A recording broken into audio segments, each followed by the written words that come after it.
Not gonna lie, after seeing Ant-Man 3 two times now, I kind of want to make a MODOK costume. And how can I do that exactly? I would have to, like, would I need to just make a big giant cardboard box?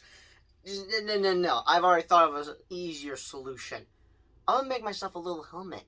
And just, you'll see. I'll probably do a video about it. I'll most likely do it when Ant-Man 3 is on Disney+. Hello everyone, we're back to another movie review on the channel. So yeah, I have seen Ant-Man 3 twice now, as I went to go see it again on Friday in IMAX, only not in IMAX 3D, but hey, I at least got to see it in IMAX. But I do would like to watch it for the third time, and I'll probably watch it 3 times. As for Avatar, yeah, I'm just trying to see that as many times as I can. As of right now, I've only seen Avatar: The Way of Water 4 times now. But once it's on, like, I'm just trying to just watch it as many times as I can until it's on Disney+. But I don't know if I'll have a chance to watch Avatar this month, as I've watched it last month. But the next movie I'm gonna see in February is gonna be the Sugar Bear.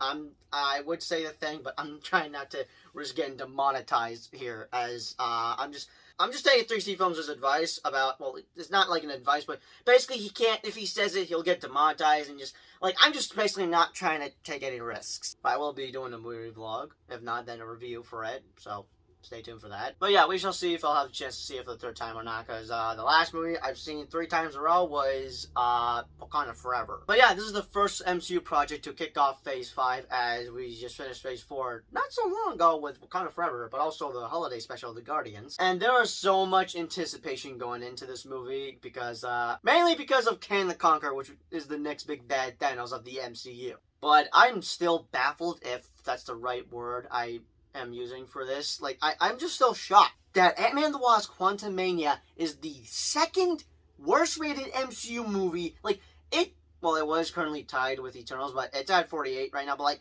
I'm shocked that this is the second MCU movie to get a rotten score. Honestly, I just kind of want to become Thanos and just snap my fingers for all MCU projects just to have positive scores and no run. Because to me, it feels unbalanced. That's how I felt with Eternals. But now with Ant-Man 3, I'm like, am I actually okay with this? Because for some reason, I feel like this feels right. I hate saying that. Did I just admit it? Like, what did I just say? I don't know, but besides me just having a problem with it being rotten on Rotten Tomatoes, like, I'm speechless. I'm seriously more shocked that Ant-Man 3 has a rotten score than with Eternals. I mean, I was surprised that Eternals was the first MCU movie to have a rotten score, but with Ant-Man 3, like, holy crap! I'm starting to feel like we're probably going to have more rotten scores for MCU projects in the near future. And what I'm worried the most is Captain America 4 could possibly have a rotten score. But of course, I shouldn't trust Rotten Tomatoes, as just, like, we just pretty much can just go in and have our own opinions and all that. And not gonna lie, I pretty much had a heart attack seeing the Rotten Score tomato on Valentine's Day. But still, we just go and have our own opinions, because, like, even though I was annoyed, but more, like, shocked and upset that this got a rotten score, I knew I was going to enjoy it either way. But as I watched everyone else's reviews, oh my god, my hype was starting to lower down. I'm, like, getting worried. Oh my god, am I not going to like this movie? And now that I've seen it twice, I'm going to say this right off the bat, I am never trusting Rotten Tomatoes ever again, because I had a blast with this movie. I'm now just noticing my root code remote is on the table. Yeah, I was trying to fix my Disney Plus password because I couldn't log in last night and I had to create a new one. But yeah, now I have access to it, so I'm gonna be watching Mandalorian Season 2 tonight, as we're now 1 week away from it premiering on Disney Plus. And I still need to work on a Mandalorian costume now that I finished my Kang the Conqueror costume, which, by the way, took me weeks. I started working on it around January, but honestly, I think it's my best work yet, probably since Black Adam. But if I had to choose which one was better, which would either be Black Adam or Kang Conqueror, I'd go for Kang Conqueror. Like, I'm really proud. I mean, I knew it wasn't gonna look perfect, but I'm really proud with how it came out. But like I said, I'm never trusting Rotten Tomatoes ever again, and just like I don't know what I was worried. Like, this is what I should do. Just don't watch any reviews and just watch, like, first watch the movie and then watch the reviews. So yeah, like I said, I had a blast with Ant-Man 3, and I think it's a fantastic start to Phase 5, but with that being said, I will say this, it is not a perfect movie. Not gonna lie, this is pretty much my second take on making this video, as I only had 25 minutes left, but as I stopped recording and deleted the video, and then started recording again, I now have 40 minutes left, so it looks like I'm gonna be reading off the notes I took for this review. Also, by the way, I got this from AMC, and I'm going to try to get the Ghostface popcorn helmet for once I go see Scream 6, and I need to get a costume for that. Like, the movie's literally coming out in like 2 weeks. So Ant-Man the Wasp: Quantumania is the third Ant-Man film in the trilogy, and there's currently discussions for a fourth Ant-Man movie. In this movie, the Ant family accidentally get themselves sucked into the quantum realm and encounter Kane the Conqueror and must not let him escape, or else the multiverse is pretty much screwed. And not only that, the Avengers are undeniably screwed because of this guy right here. But like I said earlier, Ant-Man 3 is the first MCU project to kick off Phase 5 of the MCU, and there was a lot of anticipation going into this movie, and it would have to do with Kane the Conqueror making his debut into the MCU, since we did last saw him in Phase 4 as a variant, He Who Remains, in the Season 1 finale of Loki. But like I said earlier, I think Ant-Man the Wasp: Quantumania was honestly a fantastic start to Phase 5 in my opinion. Now, I will say this, it ain't a perfect movie, as I do understand why not many critics are enjoying this, and I do have some issues with this movie. But what are my general thoughts? Of course I was entertained from start to finish. And to be honest, I had a blast with it. I just had a big dumb smile on my face throughout the entire movie. I'm not gonna lie, as I was recording my vlog, we were a little bit late, but as I walked into the theater, I was like, oh my god, I actually made it on time. My mom did miss the first couple of minutes, but I did recap it to her on what happened, but I was shocked that I even made it on time. Now, Ant-Man 3 is definitely not going to be for everyone, as this movie is both weird and wacky at times, but it worked for me. Probably because it's just my type of movie. It could be my next guilty pleasure MCU movie, like how Multiverse of Madness is, and not everyone is a fan of that movie, but I enjoy it, unless I have a different opinion about it once I rewatch it soon. It's been like a while. I think I've only seen it twice now in theaters. No, yeah, I have seen it twice in theaters. I don't think I've watched it for the third time, but as of right now, Multiverse of Madness is kind of a guilty pleasure for me. Sure, it could have been better, but it's still a guilty pleasure for me. I should probably do like a top 10 MCU movie that are just guilty pleasures for me. And it would be MCU movies that everyone is not a fan of, but I enjoy them. But I have to agree with Soups on this, and that is the MCU being an ongoing TV show. The MCU is just an ongoing TV series, and I totally agree with him on that. And when I think about it, I like to think that the phases of the MCU are seasons, and the movies and TV shows are the episodes. Agree to disagree? But what are my issues with Quantumania? Before I explain my issues, let's just get to the pauses I have with this movie. Is the movie perfectly balanced with the humor and the seriousness? Hell yes! Unlike Thor: Love and Thunder. So obviously I expected this to be funny since it's Paul Rudd and we all love Paul Rudd. But also because I think the first two films are just funny. In other words, it's an Ant-Man movie, and I'm not gonna lie, now that I've had time to think about it, I think all three Ant-Man films have, like, different tones. The first one has a different tone, and the second one has a different tone, and the third one has a different tone. I don't know how to explain it, but yeah, I'm thinking to myself, these movies have, like, different tones. That's just probably my opinion. I don't know. But not gonna lie, there were times in this movie where I just found myself laughing because I was just having a good time watching this movie. But yeah, this movie was well balanced with the humor and the dark tone or seriousness or whatever that word is. I don't even know what's the correct phrase. But what about the visuals? I'll admit, the visuals can be a hit or miss at times, but what about the CGI on MODOK? Honestly, I couldn't give two if they looked bad on him or not, because as soon as MODOK just showed up on screen, I had a big dumb smile on my face, because I was so happy just to see him on the big screen, because I had been waiting for MODOK to debut in the MCU. Now, Sally, I was kind of spoiled on what his face was going to look like. Now, we did get a glimpse of it in the trailer, but that was just a glimpse of it. I got to see his full face on Twitter, and I'm like, damn it! But the one thing I was mainly spoiled about was the post-credit scene, and I'll get to that later. But seriously, though, I have waited years just to see MODOK debut in the MCU. Now, sadly, my fears were confirmed as I read the reviews from MCU fans about what they were saying about MODOK and that he was done dirty. And hate to say it, as much as I was having fun watching him on screen, they did totally wasted him, and I'm upset about it. But I may change my mind about that as, I don't know. If this is true, I am going to be happy for the rest of my life throughout the entire MCU. Because just, like, honestly, one of the highlights, besides Kane the Conqueror, which I will mention him later, one of the highlights was definitely MODOK. I honestly just enjoyed watching him on screen, and was it worth it seeing him on the big screen? Yes. Was he also kind of wasted? Also, but sadly, yes. But with this tweet, it gives me hope that we may see MODOK again in the MCU. As for my other positives, I honestly want to see more Cassie Lang in the MCU. She totally kicked ass in this movie, especially when it came to her going up against MODOK, which had to have been my favorite fight sequence from Cassie Lang. Also, I hope we get a Funko Pop of Cassie Lang. Like, I would like to have a Cassie Lang Funko Pop. But what are my thoughts on the Quantum Realm? Honestly, I don't think I need to go back there again, as I'm now satisfied to have learned more and explore more about the Quantum Realm, because, yeah, I totally agree with what MCU fans have been saying. I was getting Star Wars vibes from this movie. The Quantum Realm was a weird place and had strange plus wacky characters that just gave me Star Wars vibes. But it worked for me. Probably because I so happen to be a massive fan of Star Wars. So yeah, I'm now satisfied with what I wanted to see in the Quantum Realm, but who are the MVPs of this movie? I got 3 characters in mind. One of them would have to be Janet Van Dyne, as she has a lot more screen time than Hank and Hope, which made sense because she used to have a relationship, not a romantic one, for your information, with Kane the Conqueror.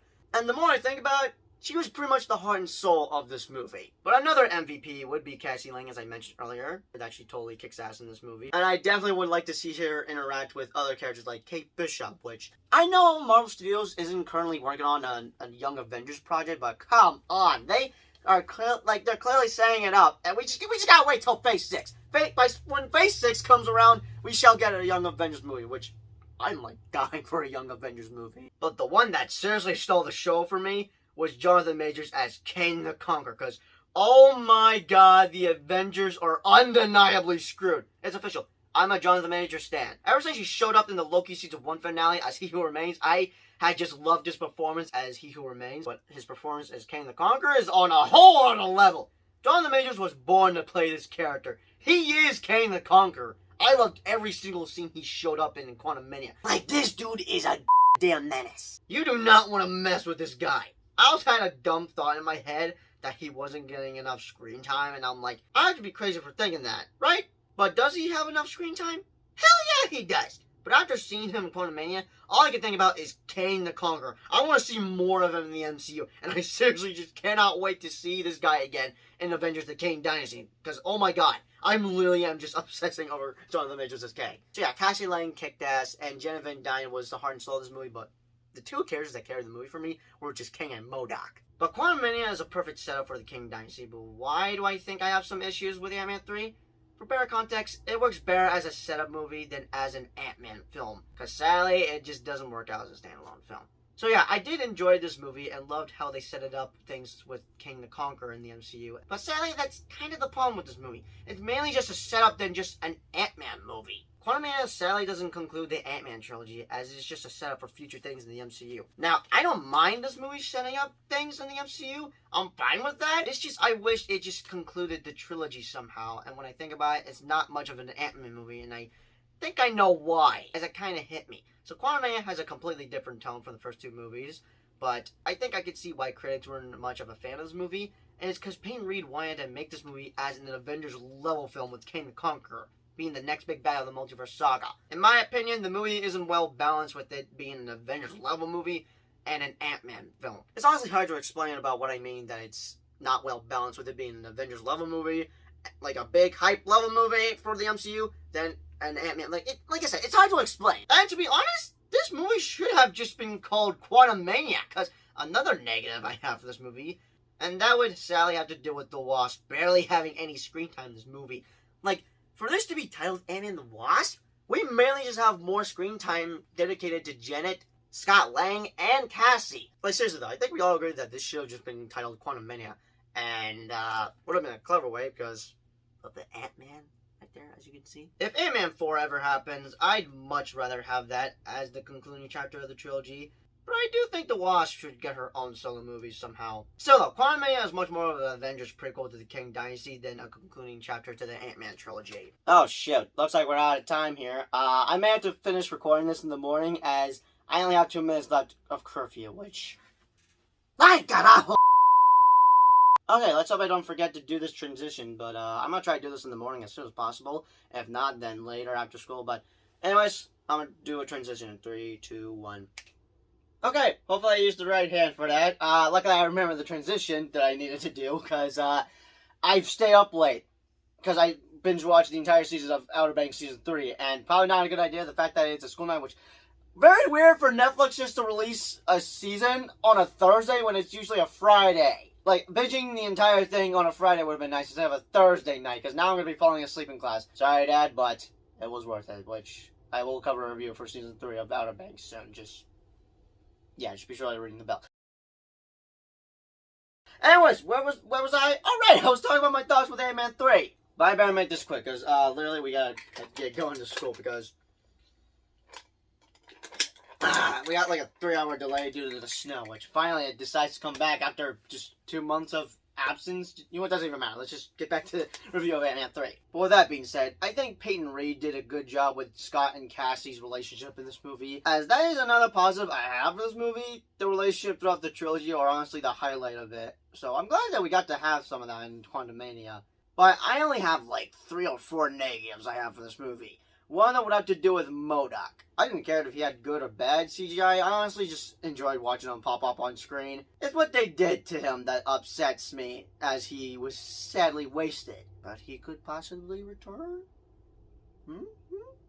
My other negative would be that the movie sadly doesn't conclude the trilogy, and that balance isn't perfect with it being an Ant-Man movie and an Avengers level movie. Another one would be the Wasp screen time. I wish she had gotten more screen time. Hell, I kind of wish this movie was a little longer, so that way we would have had more screen time to complete arcs in this movie with the Ant fam. And that way it would have concluded the trilogy. Lastly, I'm a little mixed with the ending. I don't think it's bad, but it could have been better. Also, I'm a bit mixed with Bill Murray being in the movie, because I honestly was pumped to see him in this movie, but I don't want to say that they wasted another fantastic actor, which is why I'm just kind of mixed. But what about the post-credit scenes? Honestly, I think they had to have been the best post-credit scenes I have ever seen, like, ever. The first one hyped me up for the future of the multiverse saga, but the second post-credit scenes has to be my favorite, because, oh my god, I'm even more excited than I was with the first post-credit scene.